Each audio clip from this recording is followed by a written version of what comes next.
बिस्मिल्लाहिर्रहमानिर्रहीम। अस्सलाम वालेकुम डियर स्टूडेंट्स एंड एस्पिरेंट्स। क्या हाल है बेटा, आप लोगों का ठीक है, खैरियत से हैं? जी बच्चों, आज हम लोग KOSO के पैटर्न के मतलब डिस्कस करने जा रहे हैं कि KOSO को हम कैसे याद रखें। ये एक छोटा सा लेक्चर है जिसमें आप लोगों को एक पैटर्न बताया जाने लगा है कि KOSO को याद करने का तरीका क्या है, इसमें हम कैसे इसको याद रखें। इसमें बच्चे पहले नंबर पे तो हमने डिस्कस करना है कि इसमें 3 पार्ट्स हैं। कितने? 1 पार्ट, 2 पार्ट एंड 3 पार्ट। कितने पार्ट्स हैं? 3 पार्ट्स हैं। जो फर्स्ट पार्ट है वो है रेलिवेंसी ऑफ फैक्ट्स के मतलब। फर्स्ट पार्ट किसके मतलब है? Relevancy of facts. Second part on proof. On proof. First part किसके मतलब है? Relevancy of facts. Second part किसके मतलब है? On proof. थर्ड पार्ट यानी तीसरा जो पार्ट है वो किसके मतलब है? Production and affect of evidence. किसके मतलब? Production and effect of evidence.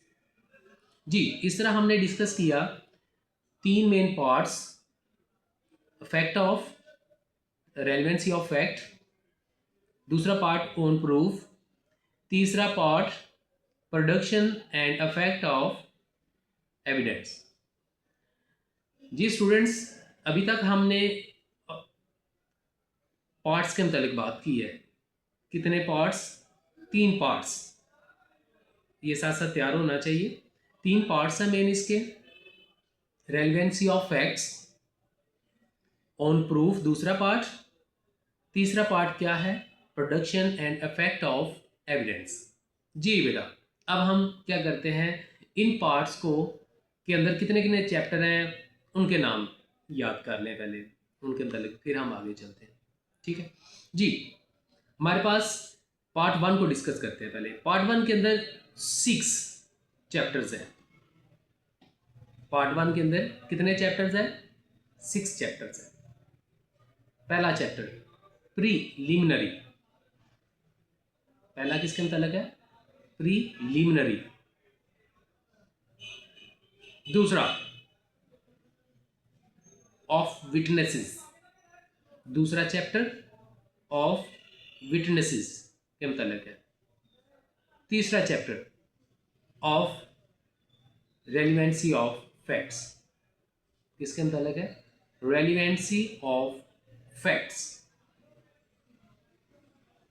चौथा ऑफ ओरल एविडेंस। चौथा चैप्टर किसका मतलब है? ओरल एविडेंस के मतलब है। पांचवा चैप्टर डॉक्यूमेंट्री एविडेंस के मतलब है। किसके मतलब? Documentary evidence. और छठा, छठा किसके मतलब हो गया? छठा है exclusion of oral evidence by documentary evidence. जी, अब हम एक दफ़ा इसको रिवाइज कर लें, फिर हम चलते हैं नेक्स्ट पार्ट की तरफ। पार्ट 1 हम डिस्कस कर रहे हैं relevancy of facts.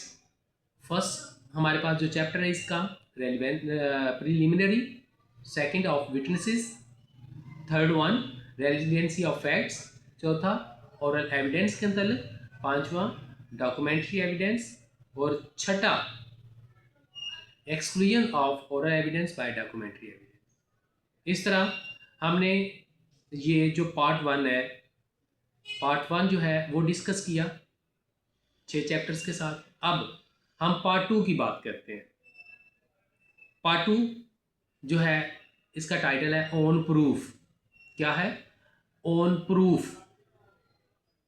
On proof के अंदर जो पहला चैप्टर है, यानी वैसे तो चैप्टर नंबर 7 बनेगा, 6 तो पहले पार्ट के चैप्टर हो गए और 7वां ये चैप्टर हो गया।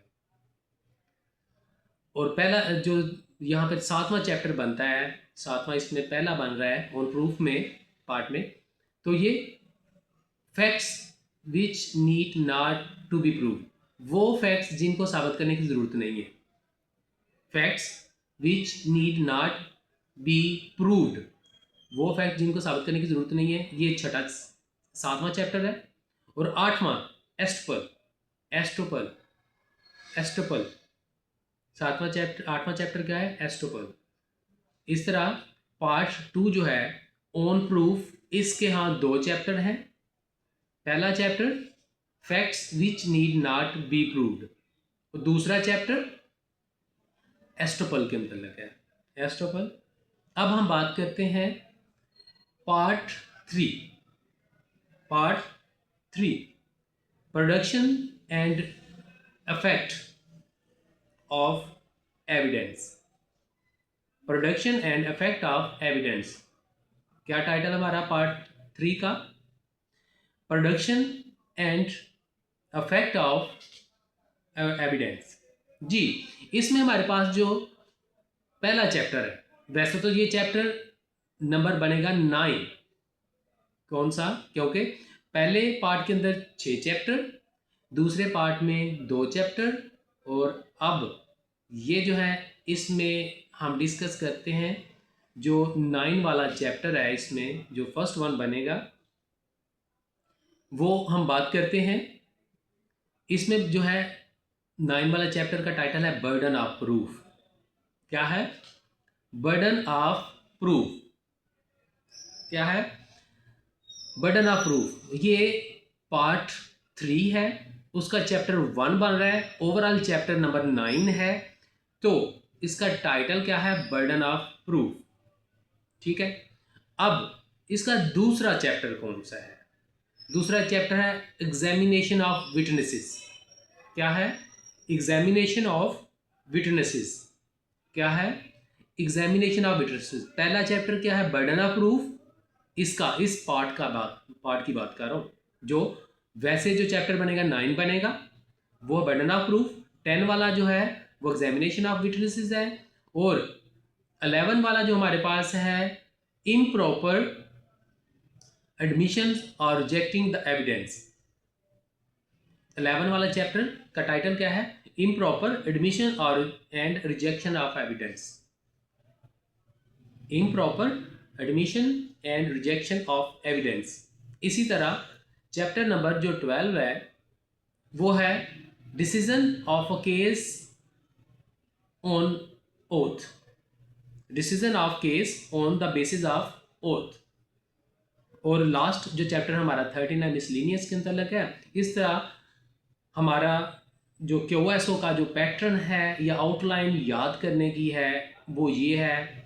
हमारे चैप्टर इसके 13 हैं, पार्ट 3 हैं, तो इन चीज़ों को मद्देनज़र आके हमने ये डिस्कस किया, इसकी आउटलाइन बनाई है, याद करने का तरीका QSO को, ताकि हम अच्छी तरह याद कर सकें।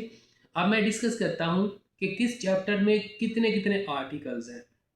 हमारे पास जो पहला चैप्टर है प्रीलिमिनरी, उसमें 2 आर्टिकल्स हैं, 1 और 2। और दूसरा जो चैप्टर है चैप्टर ऑफ विटनेसेस जो है उसमें आर्टिकल 3 से लेके 17 तक आर्टिकल मौजूद है चैप्टर 2 में। चैप्टर 3 रेलिवेंसी ऑफ फैक्ट्स, इसमें हमारे पास आर्टिकल 18 से लेके 16 तक है, 18 से लेके 16 तक। उसके बाद जो हमारे पास चौथा चैप्टर है ओरल एविडेंस के अंतर्गत, इसमें 2 आर्टिकल हैं 70 प्लस 71। Oral evidence 70 plus 71। इसी के साथ हमारे पास जो नेक्स्ट है वो है डॉक्यूमेंट्री एविडेंस। डॉक्यूमेंट्री एविडेंस में हमारे पास जो आर्टिकल है वो 72 से लेके 101 तक, और छठे जो है exclusion of oral by documentary evidence में आर्टिकल 102 से लेके 110 तक है। और इसी तरह जो हमारे पास 7 वाला चैप्टर है facts which need not be proved, इसमें आर्टिकल कौन कौन से हैं? 111, 112 और 113। और इसके बाद चैप्टर जो 8 है एस्ट्रोपल, इसमें आर्टिकल 114, 115 और 116। इसी तरह नेक्स्ट चैप्टर जो नंबर 9 है बर्डन ऑफ प्रूफ के अंतर्गत, इसमें आर्टिकल 117 से लेके 129 तक। नेक्स्ट एग्जामिनेशन ऑफ विटनेसेस का जो है उसमें आर्टिकल 130 से लेके 161 है। उसके बाद chapter 11 improper admission and rejections of evidence, इसमें आर्टिकल जस्ट 162 है। नेक्स्ट चैप्टर 12 जो है decision of case on the basis of oath, ये आर्टिकल 163 से डील करता है। और लास्ट चैप्टर जो हमारा 13 है मिसलेनियस के अंतर्गत, इसमें जो आर्टिकल है 164 से लेके 166, यानी 164, 165 एंड 166, इस तरह ये हमारा क्यूएसओ जो है ये मुकम्मल हुआ। ये आउटलाइंस है, इनको आपने ऐसे याद करना है, बाकी जो अंदर है वो डिस्कस करेंगे दूसरे लेक्चर में। ओके, खुदा हाफिज़।